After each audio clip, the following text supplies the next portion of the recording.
So my name's Ross. I'm an account manager at Praesidium. Prior to coming to Praesidium, I worked as an attorney, represented teachers in schools in various employment matters. And so through that, came to Praesidium, decided to work more on the prevention side, and have been working here for about 2.5 years now. And I work a lot with our schools and the challenges and things that come up with them. We do risk assessments, trainings, management systems reviews, lots of touch points with schools. So I kind of know the environment both from this Presidium angle and also from the legal angle. So while we're not giving legal advice today, of course, these are some concepts, some things that we've developed that will help you put you in a stronger place when it comes to your practices on youth safety and preventing false accusations. So today, what we're going to really be focusing on is appropriate boundaries during this COVID crisis. So what does that look like as we are now broadcasting directly into students' homes? What does that look like? How does that work? How is that? What protocols or precautions can you take to make sure that the interactions are appropriate and that they're above reproach? We'll talk about kind of dovetailing into that, maintaining professionalism. So what are some simple things that you can do to maintain professionalism that you've worked all year to create with your students? We'll talk a little bit about parental involvement. So what are some of the key things that you can do to involve parents in this discussion? And then, of course, naturally reporting concerns. And so there we'll focus on not only how do you report concerns if you have concerns about maybe something that you see on screen, or you have concern about a way that a youth has interacted with you.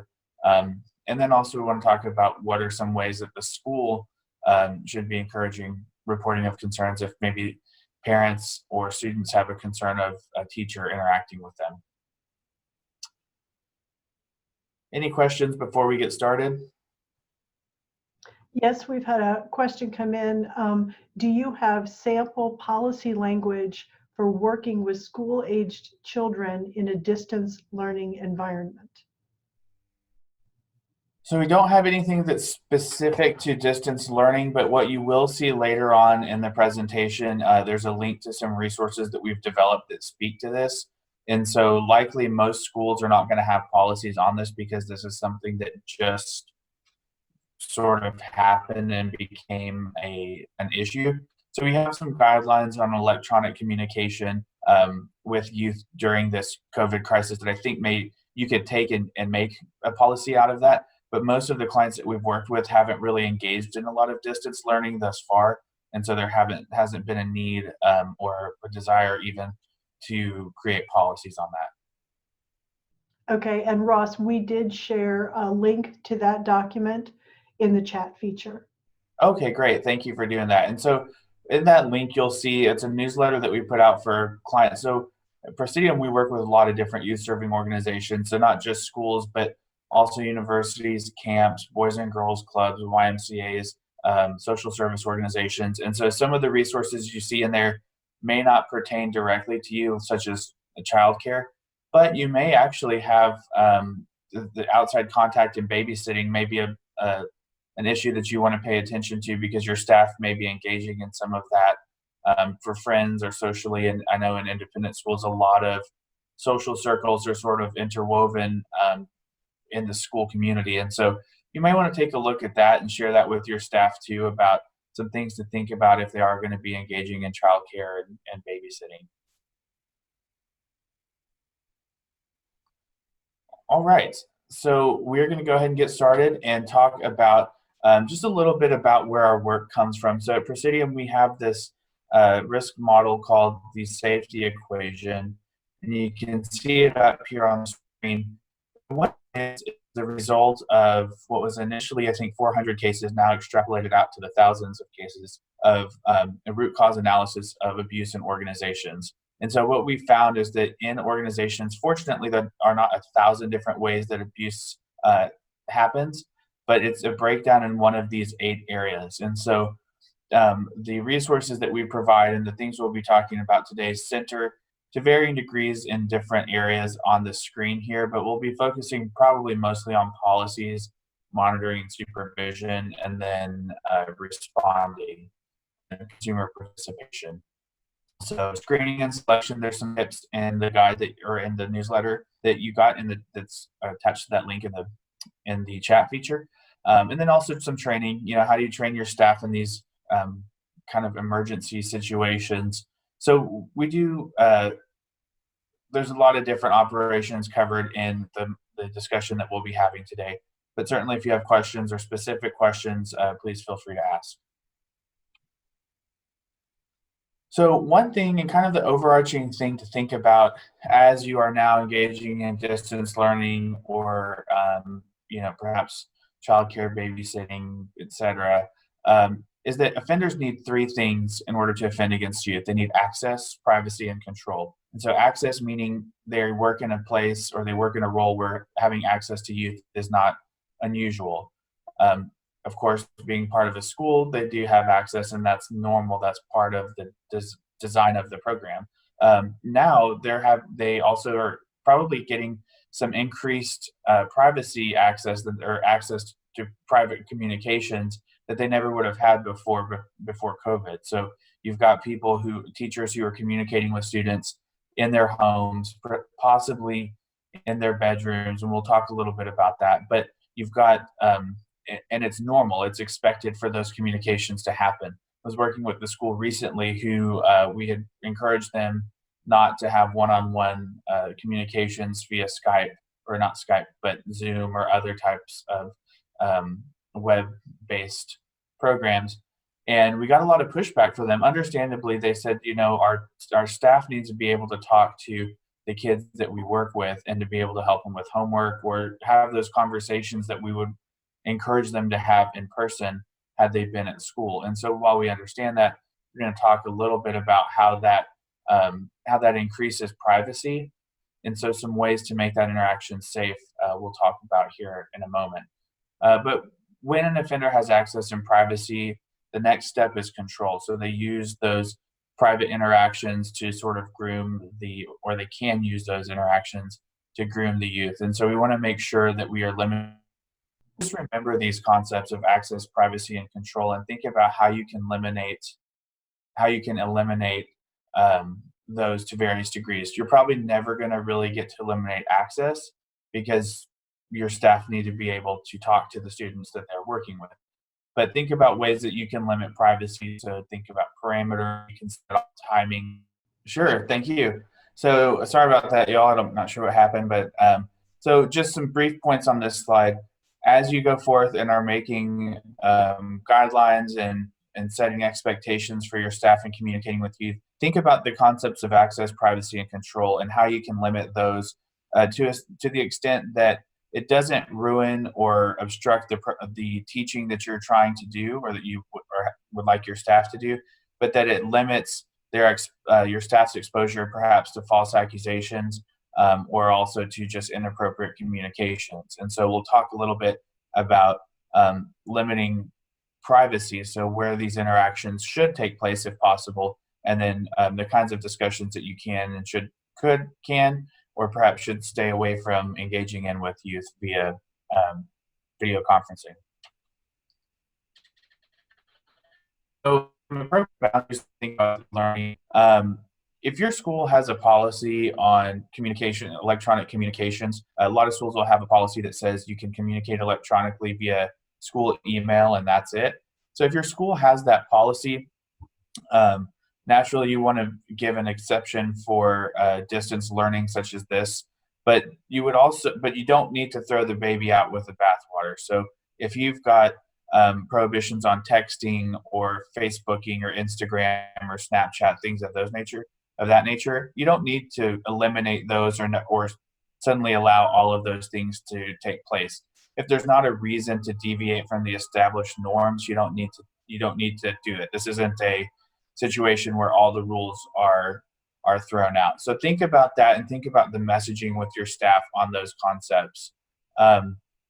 Similarly, some schools will have, for communications that are happening after hours, they'll have some prohibitions set on it where you communications between staff and youth can't happen after, say, 7 or 8 p.m. Some schools don't have that, but would rather have an administrator be CC'd on those communications after hours. So whatever your expectations, your existing expectations are for that, just keep those going. Helps continue the sense of normalcy and kind of formalize this interaction, which it's very easy to be casual when you're on video conferencing. And so you want to make sure that we're still setting appropriate boundaries and maintaining the practices that we have established already. Now, in this distance learning world, you want to focus, make sure that time spent on video conferencing is generally geared and centered around conversations on learning and instruction, not personal lives of the students or educators. So while it's okay to ask the class how they're doing, you probably would like to discourage your staff from engaging in in-depth conversations about what's going on at home, et cetera, when you're in this video conferencing.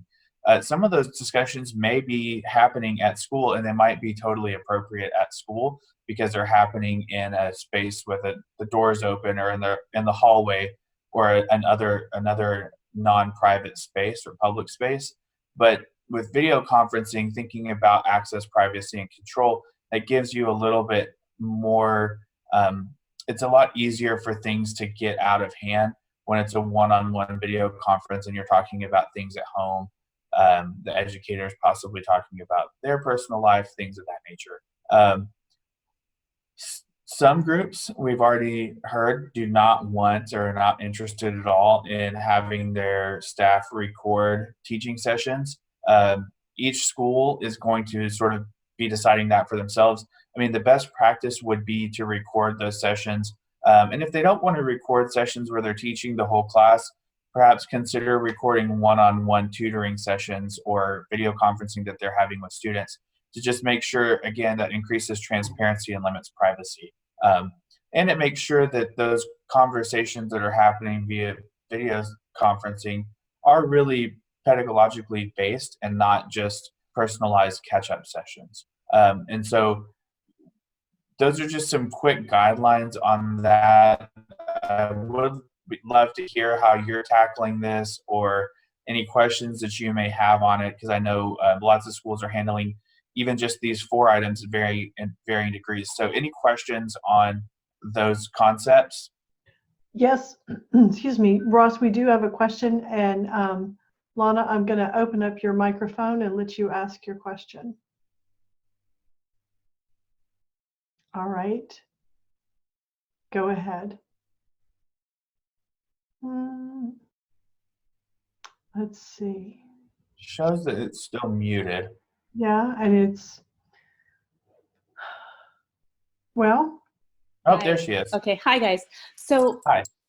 Basically what we have done is when our teachers have student teacher appointment times, we basically invite administrators or invite another teacher to be, we provide an invitation to, so that there's an opportunity for someone else to be in that meeting. It doesn't mean that that person has to go to the meeting, but there's a possibility that they could go. Is that something that you would recommend, or does that not quite cut it?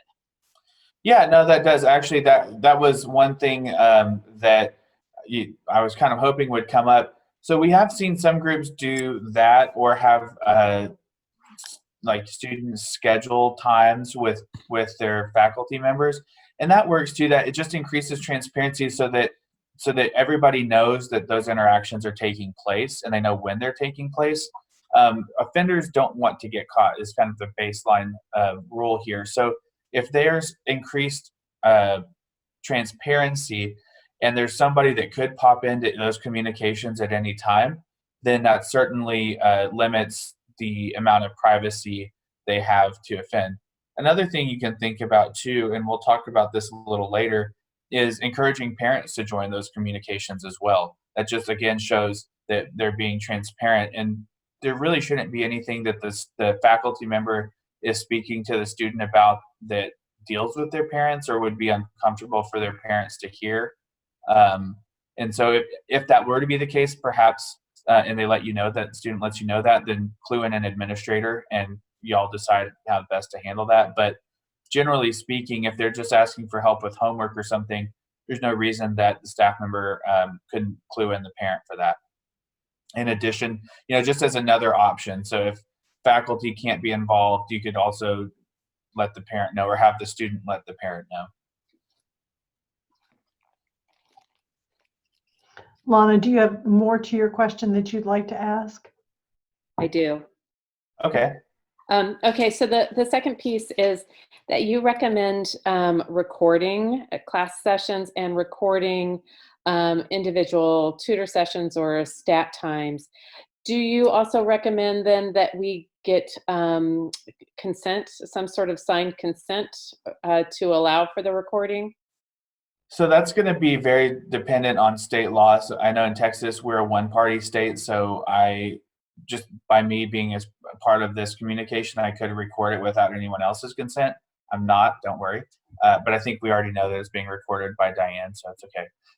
But it's that's going to be dependent on state law, and so you might want to check with your counsel on that as to whether or not you have to have consent to do that.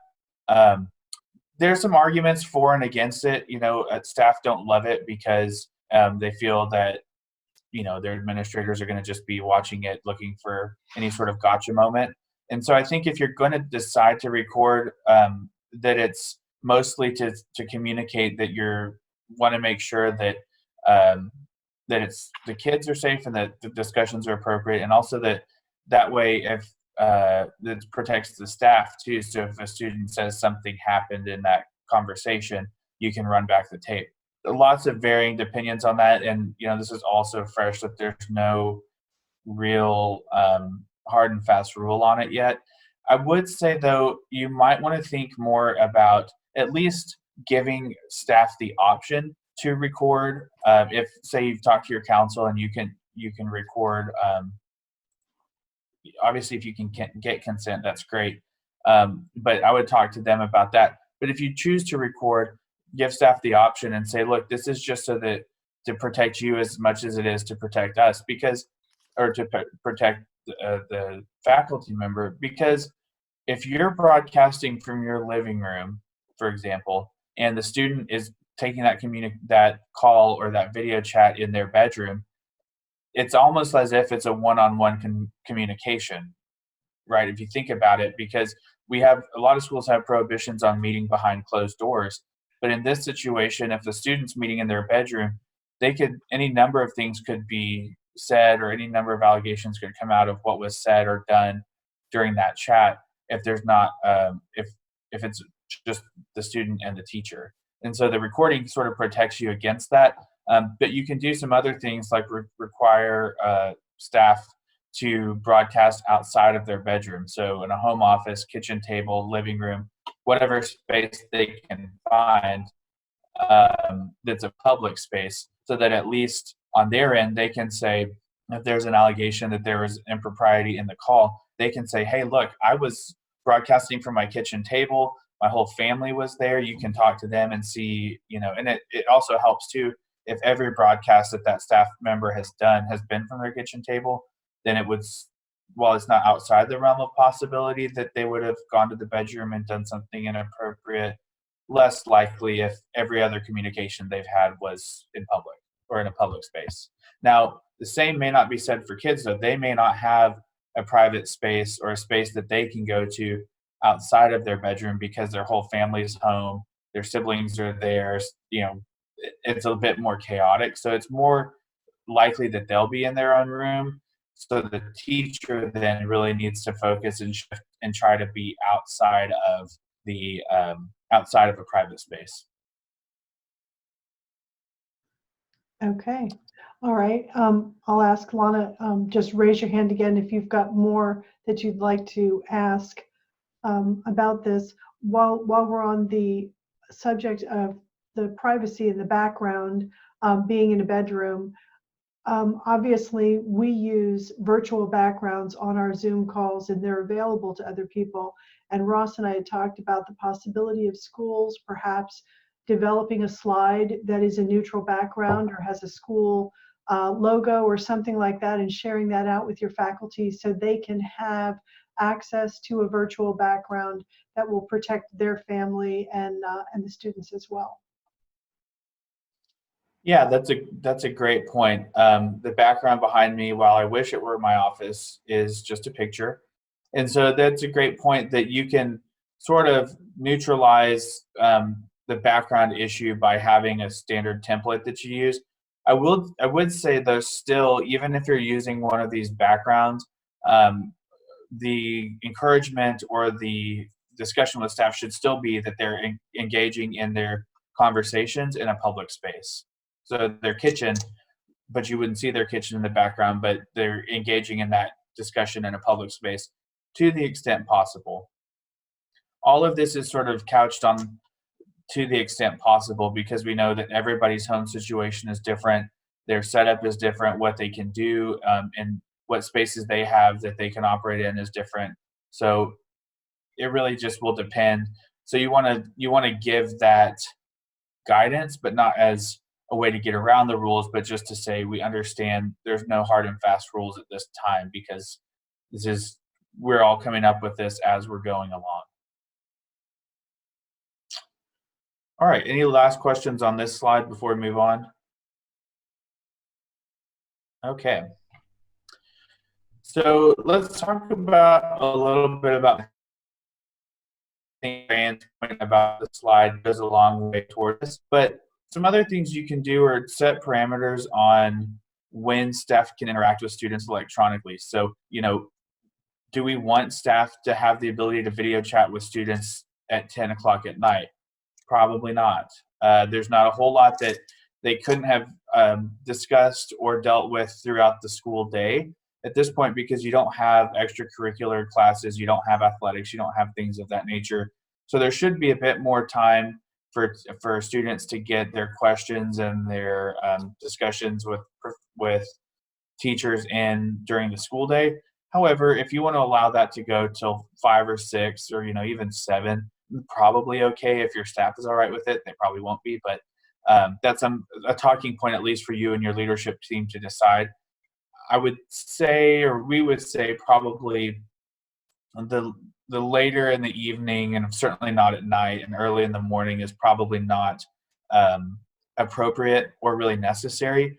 So if you're finding that there's just not enough hours in the day for everyone to get the face time that they need with their faculty members, perhaps you can decide how to expand that time frame. But you really want to set some parameters, just like it helps your students because then they know after a certain time they need to go on and do their own thing, and it helps their staff too because they may not and likely don't want to be fielding calls from 8 to 8. So you want to think about that and where the balance is there to make sure that your staff are still performing the quality service that they are in educating the students, but also that we're not allowing them to be on call by students at any time because they wouldn't be if this were a normal school environment.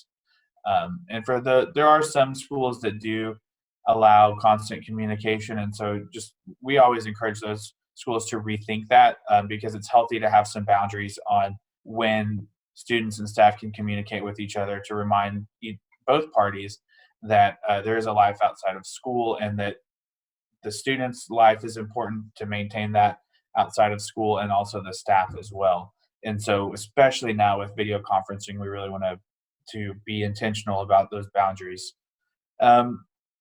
Another one that's not even really abuse prevention related, but does kind of go a long way in ensuring that the boundaries that you've set and the professional nature of which your staff has kept themselves all year continues to be the case, is to require educators and students to dress appropriately during instruction. So if we're video conferencing here, y'all may not be able to see it, but I'm wearing a Praesidium logoed shirt. Just increasing that professionalism and not being too casual, that's another way that things can sort of devolve pretty quickly. And so we want to make sure that you're not going to, of course, enforce dress code over video conferencing, But if somebody's being inappropriate, you could maybe ask them to, X out of class and put something else, put something more professional on, put a sweatshirt or jacket on, whatever the case may be. And if they're being defined about that, you can let your supervisor know. But hopefully, hopefully that's not something you'll have to deal with a lot. But that does just optically set and reinforce that boundary that is, even though we're in weird times and this is a very different situation than we've ever been before, we're still maintaining that professionalism, and maintaining that boundary. And so the last bullet here, you see, we've kind of talked about already with thinking about what your background looks like, broadcasting from a public space in your house. So for example, right now I'm in a dining room that has 2 doors and a window that are all open. So apologize if you hear wind chimes in the background, but the windows are all open in the house. So, think about ways to do that. That, if there are kids running around in the background or other noises, then perhaps move to an office. But think about leaving the door open. Just the same concepts that you reinforce with your staff all year about how to make themselves safe in working with kids. Just have them think about how they do that now that we're at home. So any questions on that before we go to the next slide? We're good right now. All right. So let's talk a little bit about keeping parents engaged. So we want to just tell our faculty to assume that parents are in the room. So that just helps make sure that those communications are staying appropriate. And you never do know who's in the room. And so it's a good reminder that whatever you're saying or whatever you're talking about could be heard by anyone in the house.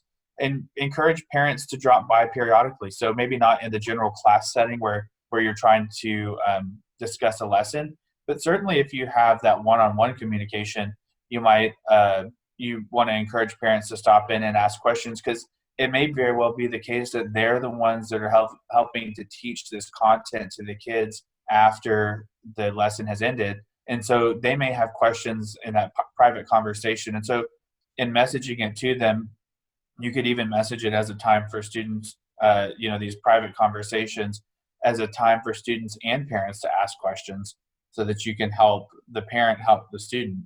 And so that's one way to phrase it that's in a positive way, not as scary as, well, parents, we want you to chime in. We want you to be there too to make sure nothing inappropriate happens.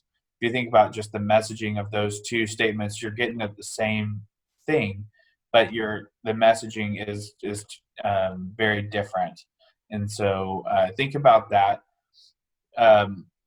Ensure that if you've got new expectations, which you will through all of this because everything is new, then make sure that expectations on when staff can communicate, how do kids sign up for slots with their teachers, all of those types of things that are now different, make sure that you communicate those to parents and students too. It may be the case that you have, and I've worked with schools, not in this particular setting, but schools that have done a really good job of communicating expectations for electronic communication with students and parents. And they have, parents and students have occasionally come forward to the school to let them know that a teacher or staff member was acting outside those expectations and they were concerned. And so just as you would do that in the school year, you want to do that here, and perhaps even more so because the level of access and potential for privacy that you have in these communications, or that staff have in these communications, is much higher. You want to be very vigilant about that. And so communicating that to parents really helps just get you another set of eyes and ears out there. And similarly, whereas in the old days, as in 2 weeks ago, parents may have gone to the school with a complaint or called the headmaster or head of school. How do they do that now? With everybody working remote, make sure that we have phone numbers and emails or whatever information that folks need to make a report or to report a complaint or raise an issue, that they know how to do that. Because chances are, unless you've updated your website, they're not going to know. If they go on the website and they click on the number, it's probably going to go to voicemail, or maybe some of you have forwarded numbers to everyone's cells. But just think about that. And so as you're messaging out new rules, new expectations, send that contact information too, so that they can report concerns if they feel like there are any. That really helps, again, build some trust with the parents, and also lets them know that you're covering all your bases. And so any thoughts on that before we move on? I'm going to ask everybody again to just send in your questions when they occur to you, or raise your hand, and I'll be happy to open your microphone so we can keep on moving. All right. So let's talk about reporting concerns. Want to make sure that from the staff side that you encourage them to talk about concerns with their supervisor immediately. So let's say you or one of your staff sees something inappropriate on the webcam. So any number of things that could fall into that. But what do they do with that? Do they know what to do with that? Do they know what's within their purview? You know, what if somebody were to see, God forbid, but were to see like bruises or something that indicated abuse? Do we know how to handle that? Do our staff know that we're still going to use the same protocols that we have in place to address these behaviors or these issues? So that could be a dress code thing. It could be that someone's being, you know, a smart aleck during the lesson. It could be any number of things, but how do they report those concerns? And do we have the new updated phone numbers or contact information for that? Hopefully your staff would have your administrator's emails, but think about that. And so then inversely, think about parents and students. And so what do they do if they see or hear something inappropriate, or you know, there's any number of things. I'm sure that you've all seen the video of a lady who was doing web conferencing and her husband walked by in his underwear. You know, while that may be something that happens innocently, we still want to deal with it. And I think to Diane's point about the background, that would help with some of it. But we still want to make sure that weird things like that we are responding to and handling, to make sure that we're maintaining that appropriate boundaries and also professionalism. So any questions on this slide? No, I think we're good to keep moving. All right. All right, so here we have our COVID-19 resources. So this link here, if you click on it, will take you to our newsletter. And let me see if it'll work. So, and then here we have our online training. So for those of you that do online training with us, there's some information there about courses, not specific to COVID, but just electronic communications and stuff in general. And then we've included here a link to the Child Welfare Gateway. They have a lot of information on child abuse reporting for each state. And so we hope certainly that nothing of that nature is happening, but we do know, sadly, that already in this time, even in the DFW area where I am, there have been 2 deaths related to child abuse. There's any number of reasons why that is, but specifically because everybody is home. It's a tough situation. You can't go anywhere, and so it can create some problems.